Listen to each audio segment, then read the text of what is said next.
राष्ट्रपति ट्रंप कहते हैं कि ईरान एक धागे से लटका हुआ है और अब वो फंदा और कस रहे हैं। वॉशिंगटन ने वो शुरू किया है जिसे ट्रंप अब तक का सबसे जबरदस्त आर्थिक अभियान बता रहे हैं। लेकिन राजदूत माइक हकाबी चेतावनी दे रहे हैं कि अगला चरण शायद आर्थिक न हो। युद्ध विराम जितना दिखता है उससे कहीं ज्यादा नाजुक हो सकता है। आइए इसमें गहराई से उतरते हैं। यरूशलम मिनट अभी शुरू होता है।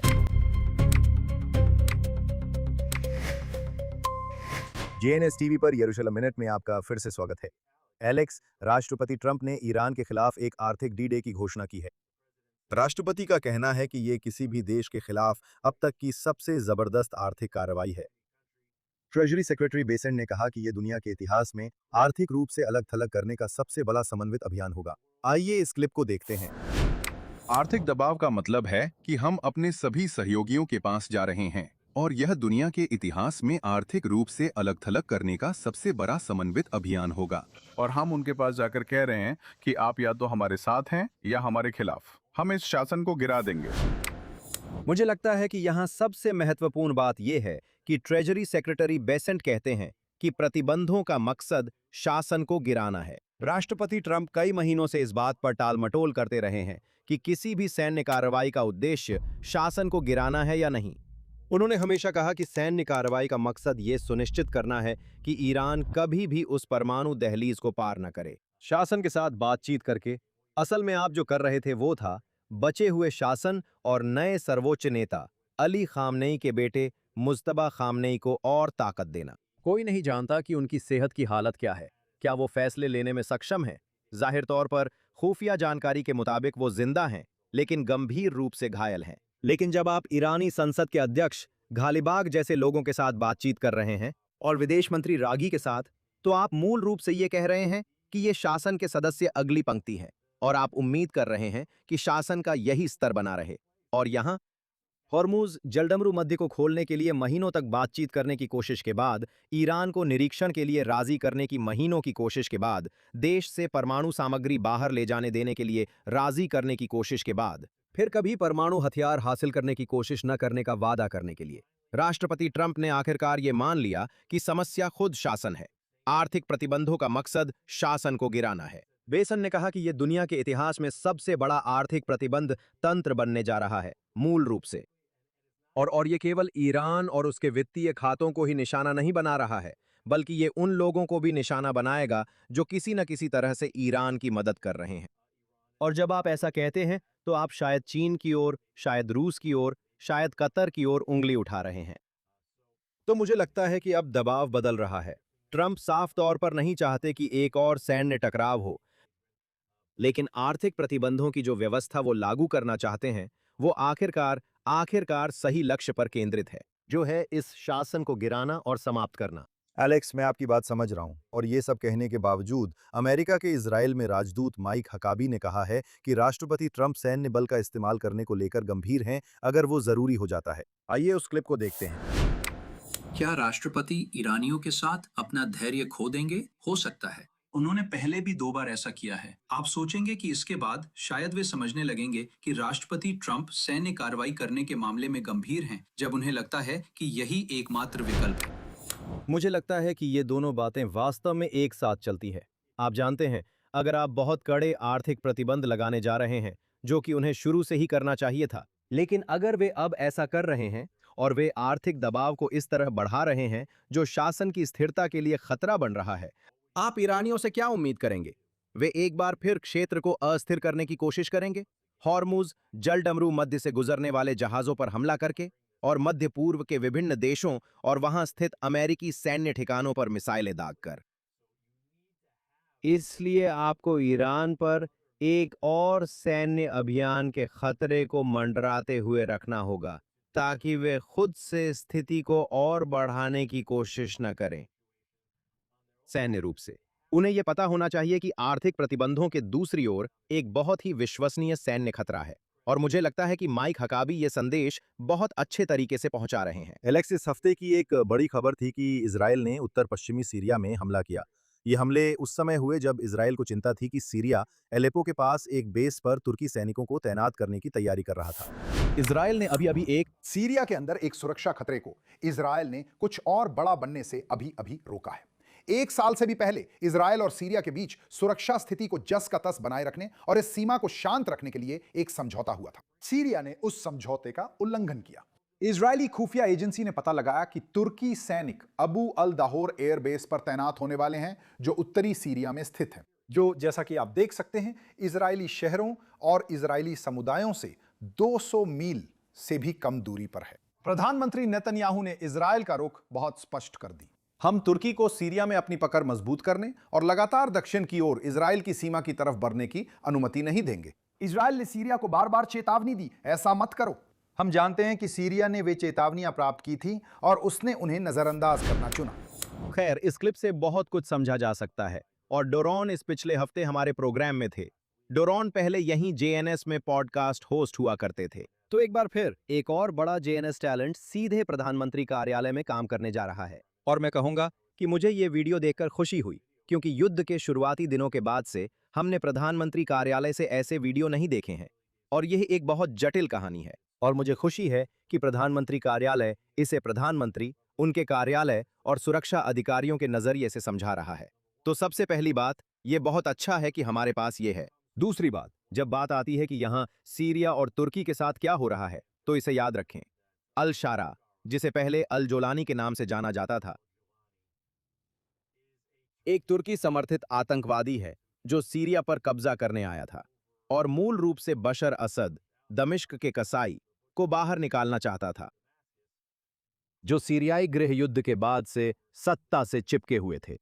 और हुआ ये कि जब ईरान कमजोर हो गया और असद का समर्थन नहीं कर सका, जब हिजबुल्लाह को इजराइल ने कमजोर कर दिया तो वो असद का समर्थन नहीं कर सका, तुर्की ने अल शारा को देश में घुसने और सत्ता संभालने के लिए प्रेरित किया। अब अल शारा को आंशिक रूप से संयुक्त राज्य अमेरिका का समर्थन मिला, क्योंकि रेसेप एर्दोगान, तुर्की के राष्ट्रपति, ने खुद को राष्ट्रपति ट्रंप का सहयोगी बना लिया था और राष्ट्रपति ट्रंप व्हाइट हाउस में थे। मैं ओवल ऑफिस में था जब राष्ट्रपति ट्रंप ने प्रधानमंत्री नेतन्याहू से कहा कि अगर एर्दोगान और नेतन्याहू के बीच कोई मतभेद होता है तो वे दोनों के बीच मध्यस्थ बनेंगे। लेकिन यहां जो आप देख रहे हैं वो ये है, ईरान की अनुपस्थिति में उस शिया क्रिसेंट के टूटने के साथ जिसे ईरान बना रहा था, इराक के जरिए, सीरिया के जरिए, लेबनान के जरिए और फिर नीचे से यमन और गाजा के जरिए वापस आकर, यह सब इजराइल और क्षेत्र में अन्य अमेरिकी सहयोगियों को घेरने के लिए था कि एर्दोगान संभावित रूप से तुर्की, कतर द्वारा समर्थित, संभावित रूप से मिस्र के साथ साझेदारी करते हुए अब एक सुन्नी क्रेसेंट स्थापित करने की कोशिश कर रहे हैं जो इजराइल के लिए खतरा बन सकता है। और सीरिया में उनके समर्थित आतंकवादी अल शारा होने से उन्हें तुर्की की अपनी सीमा से लेकर इजराइल की सीमा तक नीचे आने का मौका मिलता है। और अब जो हो रहा है वो माहौल टटोलना है। तुर्की ये देखने की कोशिश कर रहा है कि वे कितनी हद तक छूट ले सकते हैं, वे इजराइल के कितने करीब आ सकते हैं, क्या वे धीरे धीरे कदम उठा सकते हैं और क्या इजराइल जवाब देगा। जैसा कि डोरॉन ने उस वीडियो में बहुत स्पष्ट किया, तुर्की पहले से ही उत्तरी सीरिया के एक महत्वपूर्ण हिस्से को नियंत्रित करता है। इसके विपरीत इजराइल केवल दक्षिणी सीरिया के एक छोटे से हिस्से को नियंत्रित करता है, जिसका मकसद सिर्फ एक बफर जोन होना है, गोलान हाइट्स के बीच, जो एक ऊंचा रणनीतिक स्थान है और वास्तव में इजराइल के ऊपर पहाड़ों जैसा है। और अब तुर्की एक एयरबेस में घुस रहा है। अब याद रखिए, जब बशर असद गिरे थे तो इजराइल ने तुरंत कार्रवाई की थी और मुझे लगता है कि यह पूरे युद्ध की सबसे निर्णायक हमलों में से एक था, जब उन्होंने पूरे सीरियाई सैन्य बल पर हमला किया, जिसमें उनके जहाज और पूरी वायुसेना भी शामिल थी। और अब आप देख रहे हैं कि तुर्की नियंत्रण स्थापित करने की कोशिश कर रहा है और इजराइल क्या करता है। इजराइल ने एयरबेस पर बमबारी की, सीरिया को एक बहुत ही मजबूत संदेश भेजते हुए कि वो तुर्की को इजरायली सीमा की ओर दक्षिण में घुसपैठ करने की अनुमति नहीं देगा। और ये तुर्की को भी एक बहुत ही मजबूत संदेश भेजता है और ये दर्शाता है कि इजराइल की सुरक्षा नीति बदल गई है। ये उन लोगों को जो इजराइल के विनाश की मांग करते हैं, इजराइल के करीब आने या ऐसे कोई भी कदम उठाने की अनुमति नहीं देगा जिससे हमले की संभावना बढ़ जाए। तो इजराइल ने यहां हमला करके अच्छा किया। डरोन स्पीलमैन ने अच्छा किया कि उन्होंने ये समझाया कि प्रधानमंत्री ने ये हमला क्यों करवाया। एलेक्स, हालांकि ये सब कहने के बाद भी वॉशिंगटन में अमेरिकी दूत टॉम बैरक ने भी कहा कि उन्हें इजरायली हमलों को लेकर गहरी चिंता है। उन्होंने आगे बढ़कर शायद कोशिश भी की, प्रयास किया कि राष्ट्रपति ट्रंप द्वारा गोलान हाइट्स को इजराइल का हिस्सा मानने के फैसले को पलट दें, यह कहते हुए कि अंतर्राष्ट्रीय कानून के अनुसार इजराइल उन गोलान हाइट्स पर कब्जा किए हुए है। आइए इस क्लिप को देखते हैं।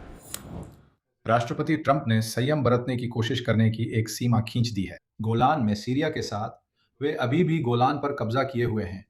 संयुक्त राष्ट्र के प्रस्तावों के खिलाफ, पूरे अंतर्राष्ट्रीय व्यवस्था के खिलाफ, जिसने कहा है कि गोलान सीरिया का है।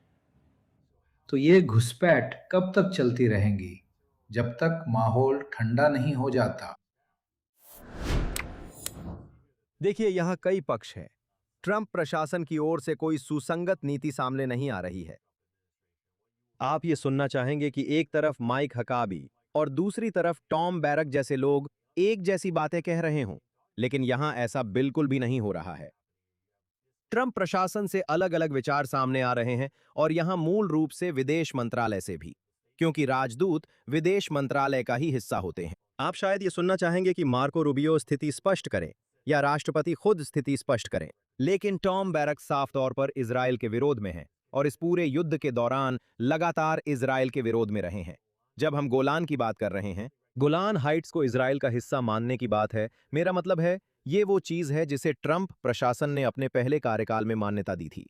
यही अमेरिका की स्थापित स्थिति है, और यहां तक कि राष्ट्रपति बाइडेन के तहत भी संयुक्त राज्य अमेरिका ने गोलान हाइट्स की अपनी मान्यता को वापस नहीं लिया। तो अब राष्ट्रपति के राजदूत को सुनना और टॉम बैरक, जो कि राष्ट्रपति ट्रंप के दोस्त माने जाते हैं, आकर ऐसा कह रहे हैं। राष्ट्रपति ट्रंप की अपनी नीति, जिसमें उन्होंने गोलान हाइट्स पर इजरायली संप्रभुता को स्वीकार किया, वो आप जानते हैं, अंतर्राष्ट्रीय कानून के खिलाफ है। मेरा मतलब है, मुझे लगता है कि इसके लिए ट्रंप या रूबियो की तरफ से कड़ी फटकार मिलनी चाहिए। हम देखते हैं कि बराक लगातार लेबनान, सीरिया और तुर्की के साथ इजरायल के खिलाफ खड़े रहे हैं, और मुझे लगता है कि इससे इजरायल के लिए यहां कार्रवाई करना और भी मुश्किल हो जाता है। तो आप निश्चित रूप से कह सकते हैं कि प्रधानमंत्री नेतन्याहू, उनका कार्यालय और टॉम बराक एक ही सोच पर नहीं हैं, और आप निश्चित रूप से कह सकते हैं कि प्रधानमंत्री नेतन्याहू यहां इजरायल में तैनात राजदूत हकाबी, मार्को रूबियो और खुद राष्ट्रपति से जानना चाहेंगे कि इस मुद्दे पर राष्ट्रपति की क्या स्थिति है। अब आपने देखा, डेरोन के वीडियो में इस बात के कुछ सूक्ष्म संकेत थे कि न केवल सीरिया को यह महत्वपूर्ण चेतावनी मिली थी कि इजरायल उस एयरबेस पर हमला करने वाला है, लेकिन आप निश्चित हो सकते हैं कि संयुक्त राज्य अमेरिका को भी यह सबूत प्रस्तुत किया गया था कि तुर्की इस एयरबेस में आ गया था, और इजरायल को उस एयरबेस में तुर्की की मौजूदगी अस्वीकार्य लगी। और फिर से याद रखिए कि हमने कहा था कि ट्रंप ने कहा था कि वो नेतन्याहू की ओर से एर्दोगन से बात करेंगे। तो आप लगभग निश्चित हो सकते हैं कि तुर्की को भी पहले से पता था कि इजरायल इस एयरबेस के आसपास तुर्की की गतिविधियों को स्वीकार नहीं कर रहा था, और इसलिए नेतन्याहू ने एक बहुत ही शक्तिशाली संदेश भेजा। अगर ट्रंप एर्दोगन को अपनी सेना पीछे हटाने के लिए राजी नहीं कर पाए, तो इजरायल ने कहा कि हम खुद ही ये काम करेंगे। असल में मैं यहाँ एक बात और जोड़ना चाहता हूँ। इस हफ्ते सीरिया से सोशल मीडिया पर कई वीडियो वायरल हो रहे हैं जिनमें सीरियाई सैनिक ये कहते हुए नजर आ रहे हैं कि वे यरूशलेम की ओर मार्च करेंगे। इस समय अल-शारा के नेतृत्व में सीरियाई सेना की स्थिति क्या है? देखिए, अल-शारा ने हाल ही में और बार बार कहा है कि उन्हें लगता है कि इजरायल और सीरिया के बीच वास्तव में किसी तरह का सामान्यीकरण या कम से कम रक्षा को लेकर कोई समझ हो सकता है। और अल-शारा ये भी समझते हैं कि उन्हें संयुक्त राज्य अमेरिका के राष्ट्रपति का समर्थन चाहिए। उन्हें वो प्रतिबंधों में राहत चाहिए जो राष्ट्रपति ट्रंप ने दी है। अगर राष्ट्रपति ट्रंप एक बार फिर ये तय करते हैं कि सीरिया एक दुष्ट तत्व है, और वे वही तरह के प्रतिबंध लगाते हैं जिनके बारे में सचिव बेसेंट ने अभी ईरान पर लगाने की बात की थी, तो मेरा मतलब है, इससे उनका शासन ढह जाएगा। तो उन्हें अभी अमेरिकी समर्थन की जरूरत है, और जैसा कि राष्ट्रपति ट्रंप ने बार बार पूरे मध्य पूर्व के अन्य पक्षों से कहा है, अमेरिकी समर्थन पाने का तरीका यही है कि आपके इजरायल के साथ अच्छे संबंध हों। तो मुझे नहीं लगता कि अल-शारा अभी इजरायल के साथ किसी सैन्य दुस्साहस में पड़ना चाहता है। सिर्फ ये देखना कि इजरायल कितना शक्तिशाली है। उन्होंने असद के गिरने पर सीरियाई सेना के साथ क्या किया था, और अभी उन्होंने एयरबेस पर अभी क्या किया है। आज उन्होंने गाजा में क्या किया, लेबनान में क्या किया, ईरान में क्या किया। अल-शारा अब इजरायल के साथ किसी भी सैन्य टकराव से कोई लेना देना नहीं रखना चाहता। तो मुझे लगता है कि वो खुद को संभालेगा, लेकिन उसने अपने समर्थक एर्दोगान को आगे बढ़ने और देखने की अनुमति दी कि क्या होता है, और इसके लिए उन्हें कीमत चुकानी पड़ी। अब मैंने रिपोर्ट्स देखी हैं कि तुर्की और सीरिया दोनों ने संकेत दिया है कि ये तनाव अब खत्म हो गया है। सही है कि तुर्की यहां सैन्य रूप से जवाब नहीं देगा। मुझे नहीं लगता कि सीरिया यहां सैन्य रूप से जवाब देगा। वे इसमें शामिल नहीं होना चाहते। तो मुझे लगता है कि इजराइल ने एक ऐसा कदम उठाया है जो बहुत बहुत मजबूत संदेश देता है, और उम्मीद है कि वहां सैन्य टकराव का यही अंत है। लेकिन तुर्की पर नजर जरूर रखें। एर्दोगन शायद तब तक खुद को नियंत्रित रखें जब तक राष्ट्रपति ट्रंप पद पर हैं, क्योंकि वे राष्ट्रपति ट्रंप के साथ वर्षों में बनाई गई साझेदारी को महत्व देते हैं। लेकिन राष्ट्रपति ट्रंप हमेशा के लिए राष्ट्रपति नहीं रहेंगे। अगर वहां कोई और डेमोक्रेट आ जाता है, कोई प्रगतिशील डेमोक्रेट, या अगर कोई अलगाववादी रिपब्लिकन आ जाता है, मुमकिन है जेई वांस, या मुमकिन है कोई और, भविष्य में आप निश्चित रूप से देख सकते हैं कि तुर्की और राष्ट्रपति एर्दोगन, या अगर एर्दोगन हटते हैं तो उनके किसी उत्तराधिकारी को, जैसे फिदान जो विदेश मंत्री हैं, जिन्हें कुछ मामलों में एर्दोगन से भी ज्यादा कट्टर माना जाता है, कि तुर्की और इजराइल भविष्य में टकराव की राह पर हो सकते हैं। तो हम आगे बढ़ते हैं, लेकिन एलेक्स, अभी मैं अपना ध्यान गजा की ओर ले जाना चाहता हूं, और मैं इसे सप्ताहांत के दौरान हुई दर्दनाक घटनाओं की एक श्रृंखला कहूंगा, जिसमें गजा से इजराइल की ओर छोड़ी गई पतंगों की खोज भी शामिल है। अगर आपको याद हो तो 7 अक्टूबर से पहले की हमारी वास्तविकता में हमास इन आग लगाने वाली पतंगों को, विस्फोटकों से जुड़ी पतंगों को इजरायली समुदायों की ओर छोड़ता था, और वे ऐसा काफी लंबे समय तक बिना किसी रोक टोक के करते रहे। मैं कहूंगा कि ये 7 अक्टूबर से पहले की वास्तविकता का एक प्रतीक था। रक्षा मंत्री काज ने आदेश दिया है कि अगर हमास की ओर से इजराइल राज्य पर कोई पतंग, आग लगाने वाले गुब्बारे या ड्रोन छोड़े जाते हैं तो उसका कड़ा जवाब दिया जाए। ठीक है, अब आप एक पतंग के बारे में सोचिए। ठीक है, बच्चे पतंग उड़ा रहे हैं और पतंग सीमा पार उड़ जाती है। आप जानते हैं इजराइल जाहिर तौर पर किसी भी चीज के लिए सतर्क है।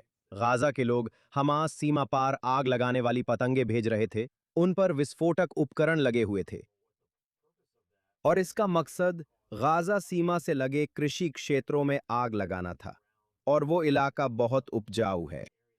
इस बहुत उपजाऊ इलाके में, जो इजराइल की सीमा के इस पार है, वहां बहुत सारी सलाद पत्तियां, टमाटर और हर तरह की सब्जियां उगाई जाती हैं, और वे जो कर पाते हैं वो है इन झाड़ियों में आग लगाना, मूल रूप से। तो ये एक आर्थिक और पर्यावरणीय आतंकवाद है, और ये स्पष्ट नहीं है कि जो पतंगे सीमा पार भेजी गई थीं, उन पर ऐसे विस्फोटक उपकरण या आग लगाने वाले उपकरण लगे थे या नहीं। लेकिन आप जानते हैं, इजराइल को हर खतरे का जवाब देना होता है, और जब आप देखते हैं कि हमास पतंगे और गुब्बारे भेज रहा है, तो वे इजरायली प्रतिक्रिया की परीक्षा ले रहे हैं, और इसका मतलब यह है कि हमास पीछे नहीं हट रहा है, हमास हार नहीं मान रहा है। हमास इजराइल राज्य के लिए एक आक्रमणकारी और विरोधी बना हुआ है।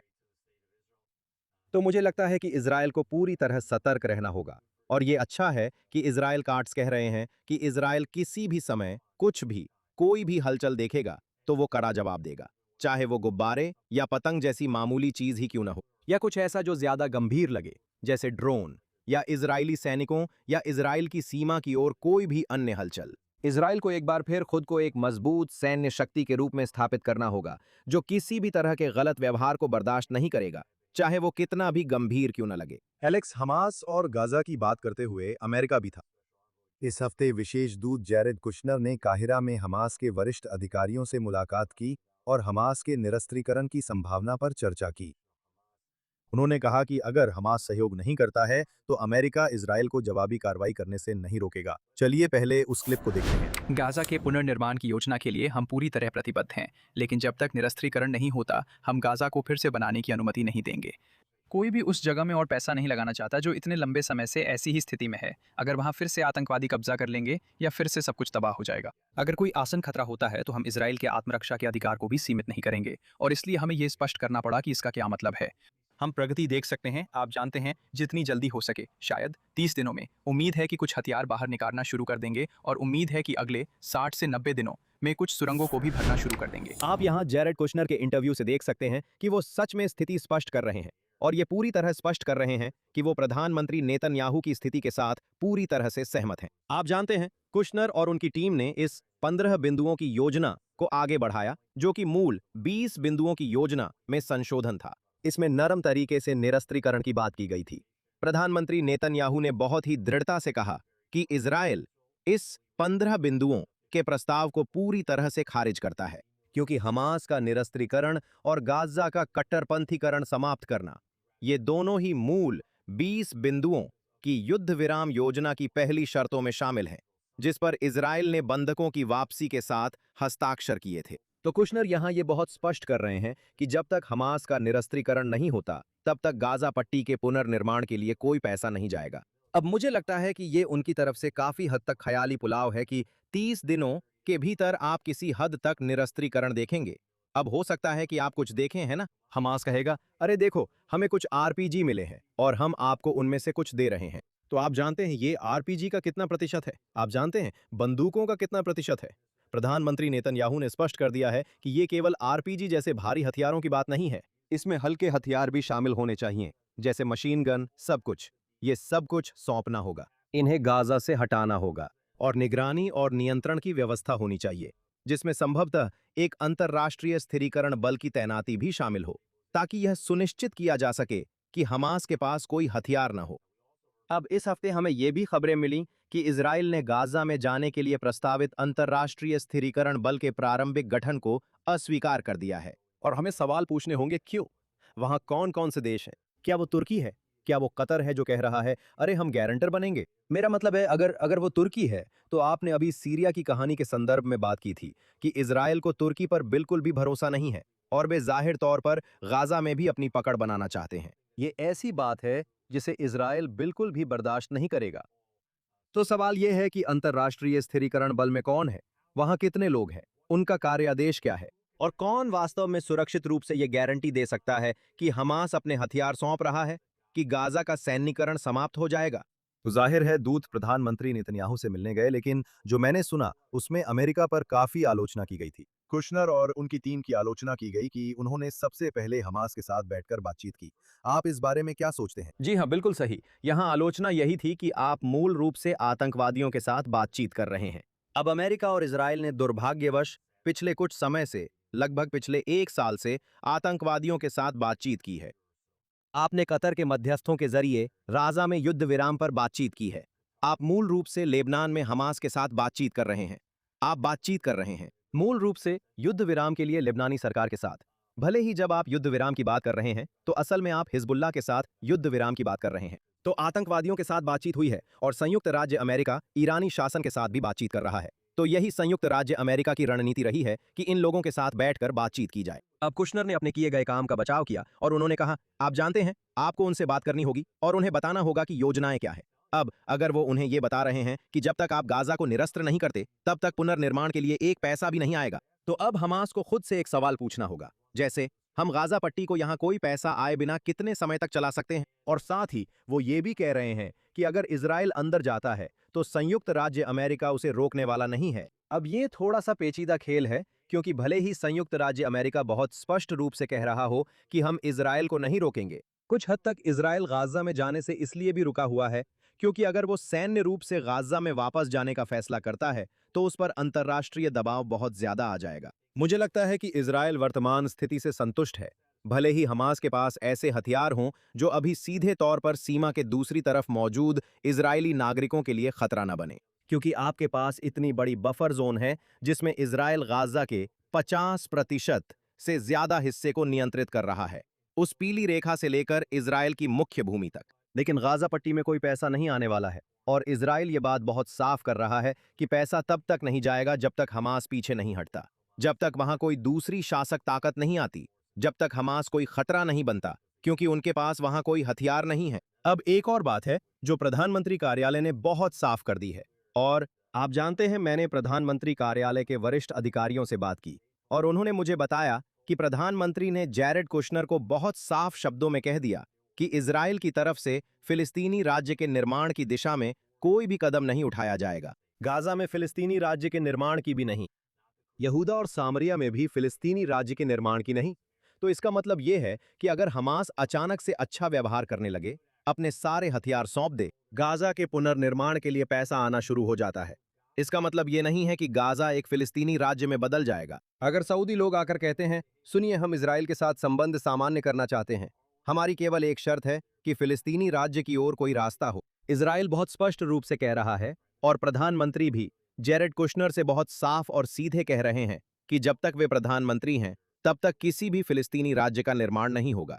वे इसके खिलाफ हैं और उन्होंने ये भी कहा कि मूल रूप से इजराइल के लगभग सभी मतदाता फिलिस्तीनी राज्य के निर्माण के खिलाफ हैं। इसमें कोई शक नहीं है। दुर्भाग्यवश एलेक्स, हमारे पास यहाँ कुछ ताज़ा खबर है। 24 वर्षीय एक इजरायली युवक को आज जॉर्डन घाटी में एक आतंकवादी हमले में चाकू मार दिया गया, जिससे वह मध्यम रूप से घायल हो गया। आईडीएफ फिलहाल जिम्मेदार व्यक्ति की तलाश में अभियान चला रही है। ये मूल रूप से यरूशलेम के ठीक उत्तर में, शायद थोड़ा पूर्व की ओर, अल उज़ा क्षेत्र में है, जो जेरिको के पास है, जहां ये चाकू मारने की घटना हुई। फिर से ऐसा लगता है कि पिछले कुछ हफ्तों में यहूदा और सामरिया में इजरायलियों के खिलाफ आतंकवाद और हिंसा की घटनाओं में निश्चित रूप से वृद्धि हुई है। हाँ, मैंने इस घटना की कुछ फुटेज देखी थी और ये देखना वाकई बहुत भयानक है कि वो आतंकवादी बस वहां खड़ा है, इजरायली के पीठ घुमाने का इंतजार कर रहा है और फिर जाकर उसके कंधे में चाकू मारने की कोशिश करता है। और मुझे लगता है कि फिलहाल ये सौभाग्य की बात है कि पीड़ित की जान नहीं गई। मेरा मतलब है वो मध्यम हालत में है, जो कि अच्छी हालत नहीं है, ऐसा कह सकते हैं।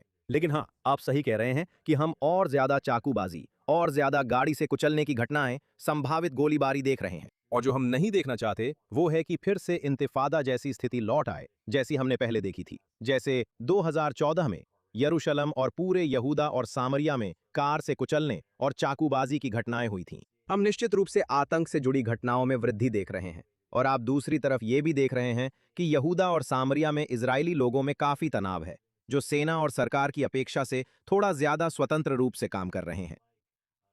वे खुद कानून हाथ में लेने वालों की तरह बर्ताव कर रहे हैं और इसका नतीजा ये हो रहा है कि यहां तनाव का एक चक्र बन रहा है।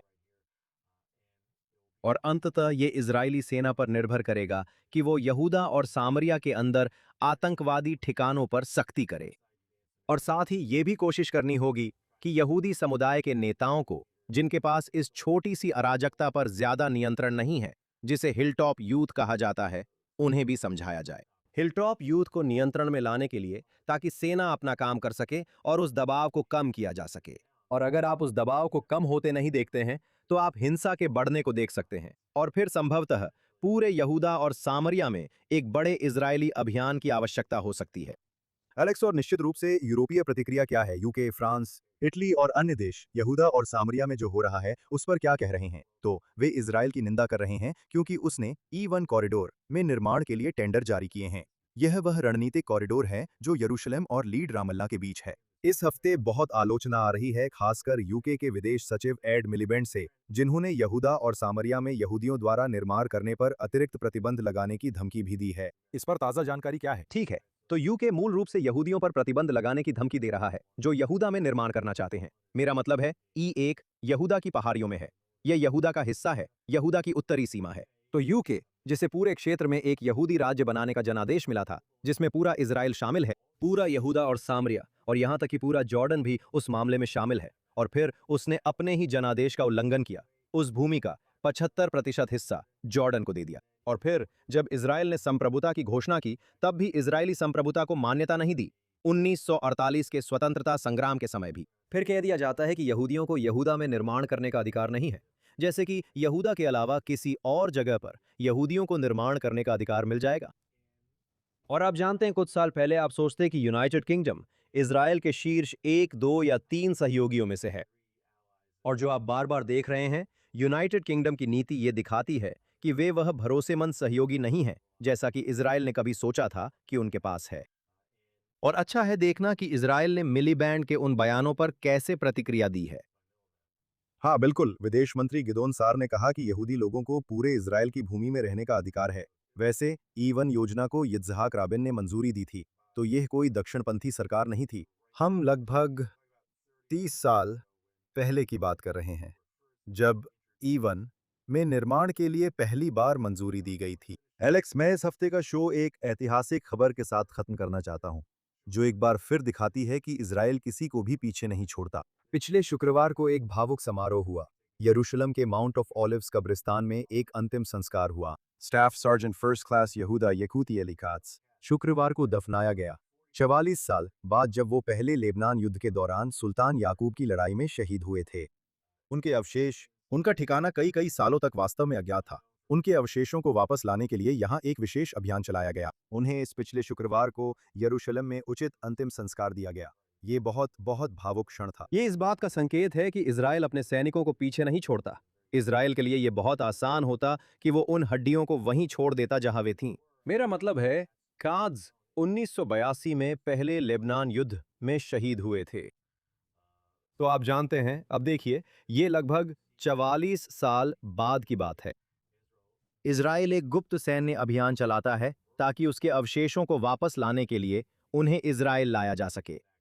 ये हर इज़राइली सैनिक के लिए, हर इज़राइली के लिए एक बहुत मजबूत संकेत है कि इज़राइल कभी चैन से नहीं बैठेगा जब तक कि सेना का हर सदस्य, चाहे जीवित हो या मृत, वापस नहीं आ जाता। अगर उन्हें अगवा कर लिया जाता है, अगर वे कहीं और शहीद हो जाएं, तो इज़राइल उनके अवशेषों को वापस लाने के लिए हर संभव कोशिश करेगा, जैसा कि वे सभी बंधकों के साथ करते हैं। 7 अक्टूबर से युद्ध के दौरान 255 जीवित और मृत लोगों को वापस लाने के लिए, हर एक को वापस लाने के लिए, परिवार को सुकून देने के लिए, कैट्स परिवार को उचित सैन्य अंतिम संस्कार का सम्मान और आदर देने के लिए। आप जानते हैं, और इसका मतलब ये भी है कि ऐसा करने के लिए इजरायली सैनिकों की जान को भी खतरे में डालना पड़ सकता है। लेकिन इजराइल एक जीवित सैनिक ही नहीं, बल्कि एक मृत सैनिक के अवशेषों को भी इतनी ही अहमियत देता है। तो मुझे लगता है कि ये उन कहानियों में से एक थी जो शायद पिछले 1 हफ्ते या उससे ज्यादा समय में हुई तमाम भू राजनीतिक घटनाओं के बीच छूट गई। लेकिन ये एक बहुत ही महत्वपूर्ण कहानी है और इजराइल तथा उसकी सरकार के मूल्यों का संकेत भी देती है। ऐश, जाने से पहले ये तो साफ है कि इस हफ्ते यात्रा पर हूँ और तुम स्टूडियो में हो। अगले हफ्ते हम अपनी भूमिकाएं बदलेंगे। मैं स्टूडियो में रहूंगा, ईश्वर चाहेंगे तो यरूशलेम में। तुम जेएनएस की तरफ से यात्रा करोगे। शायद तुम अपनी आने वाली महत्वपूर्ण यात्रा के बारे में, जो जेरूसलम न्यूज सिंडिकेट की तरफ से है, थोड़ा सा पूर्वावलोकन देना चाहो। मैं वेस्ट कोस्ट जा रहा हूँ, मैं कैलिफोर्निया में रहूंगा, मैं लास वेगस में भी रहूंगा। हर साल जेएनएस रिपब्लिकन यहूदी गठबंधन के कार्यक्रम में शामिल होता है और उसकी रिपोर्टिंग करता है, तो हम वहां होंगे। मुझे सम्मेलन में बोलने के लिए आमंत्रित किया गया है और हम वहां बहुत कुछ करेंगे, जैसे कि जानकारी साझा करना, बोलना, ब्रीफिंग देना और इजराइल में क्या चल रहा है उस पर अपडेट देना, खासकर जब इजराइल चुनाव की ओर बढ़ रहा है। आप जानते हैं, बहुत से लोग संयुक्त राज्य अमेरिका में मिड टर्म चुनावों पर ध्यान केंद्रित कर रहे हैं और पिछले कई हफ्तों में अमेरिका में हुए प्राइमरी चुनावों का संयुक्त राज्य अमेरिका भर के यहूदी समुदायों पर बहुत बड़ा असर पड़ा है। साथ ही इसका असर इजराइल पर भी पड़ता है। लेकिन आपके सामने एक बहुत बड़ा इजरायली चुनाव आ रहा है और लोग समझना चाहते हैं कि क्या हो रहा है। प्रधानमंत्री नेतन्याहू के पास नई सरकार बनाने का कितना मौका है? नई सरकार कैसी दिखेगी? अगर नेतन्याहू चुनाव के बाद गठबंधन नहीं बना पाते हैं, तो कौन प्रधानमंत्री बन सकता है? और फिर निश्चित रूप से हम जेएनएस की बढ़ती गतिविधियों के लिए समर्थन मांगेंगे। आपने पिछले कुछ हफ्तों में देखा होगा कि जेएनएस ने हमारी वेबसाइट jns.org पर एक ब्रेकिंग न्यूज टिकर शुरू किया है। जेएनएस अगले 2 हफ्तों में पहली बार एक हिब्रू भाषा ब्यूरो शुरू करने की तैयारी कर रहा है। jns.org का हिब्रू भाषा संस्करण, जो कि आप जानते हैं, जेएनएस के लिए एक बड़ा मील का पत्थर है। हमारे पास स्पेनिश है, हमारे पास वीडियो है, हमारे पास अमेरिकी समाचार हैं, हमारे पास इजराइल समाचार हैं और बहुत सारी दूसरी चीजें भी विकसित हो रही हैं। तो हम अपने कुछ मौजूदा दाताओं से मिलेंगे और कुछ संभावित दाताओं से भी मिलेंगे। और अगर घर पर लोग हमारे काम को समर्थन देना चाहते हैं, तो उन्हें जरूर इस वीडियो पर YouTube पर सुपर थैंक्स पर क्लिक करना चाहिए या jns.org पर जाकर दान देना चाहिए। और हम हर राशि में दान स्वीकार करते हैं, तो $18 से लेकर $100 तक और उससे भी ऊपर। हमारे पास ऐसे दाता भी हैं जो हमारे काम को 5 और 6 अंकों की राशि और उससे भी अधिक दान देकर समर्थन कर रहे हैं। तो अगर लोगों के पास क्षमता है, अगर वे देखना चाहते हैं कि जेएनएस और अधिक लोगों तक पहुंचे और आगे बढ़े और एक प्रमुख मीडिया आउटलेट बने जो न्यूयॉर्क टाइम्स या बीबीसी या एपी, रॉयटर्स जैसे आउटलेट्स से प्रतिस्पर्धा कर सके, या अल जजीरा, अगर वे चाहते हैं कि यहूदी लोग और इजराइल राज्य के पास ऐसा एक मीडिया संगठन हो, निश्चित रूप से ऐसे तरीके हैं जिनसे एक सार्थक दान किया जा सकता है जो इस संगठन को बढ़ने और सूचना युद्ध के मोर्चे की चुनौतियों का सामना करने में मदद करेगा। बहुत बढ़िया, आपकी यात्रा सफल हो और अगले हफ्ते के शो के लिए यरूशलेम लौटने का इंतजार रहेगा। और आप यात्रा पर रहेंगे तो हम आपसे यात्रा के दौरान जुड़ेंगे। हमारी प्रोडक्शन टीम, यहाँ पर्दे के पीछे सभी लोगों, यूरी स्रेत्स्की, स्टेशन मैनेजर, हमारे प्रोड्यूसर जैक सिकरमैन और यहाँ जेएनएस टीवी के सभी अन्य लोगों का धन्यवाद। जैसा कि एलेक्स ने कहा, हमें सुपर थैंक्स देना न भूलें, सब्सक्राइब करें और इजराइल, मध्य पूर्व और पूरे यहूदी जगत की ताज़ा खबरों के लिए jns.org पर जाएं। हम आपसे अगले हफ्ते यहाँ जेएनएस टीवी के जेरूसलेम मिनट में मिलेंगे।